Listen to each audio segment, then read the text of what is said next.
On the 8th of August 1786, Mont Blanc was successfully climbed for the first time by Jacques Balmat and Michel-Gabriel Paccard. Welcome to History Pod.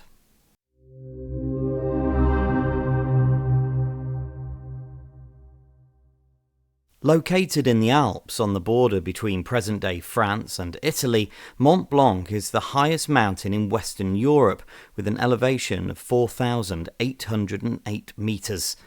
The 18th century had seen growing interest in reaching the summit, spurred in part by scientific curiosity and local competition.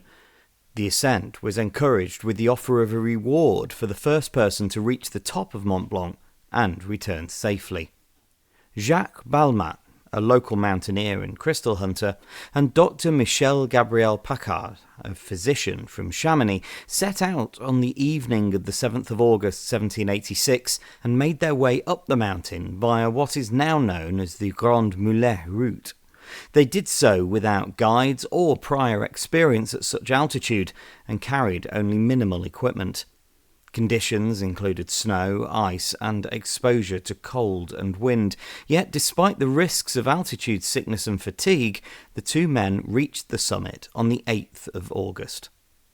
They remained at the top for approximately half an hour, taking measurements using a thermometer and a barometer and confirming the success of their ascent.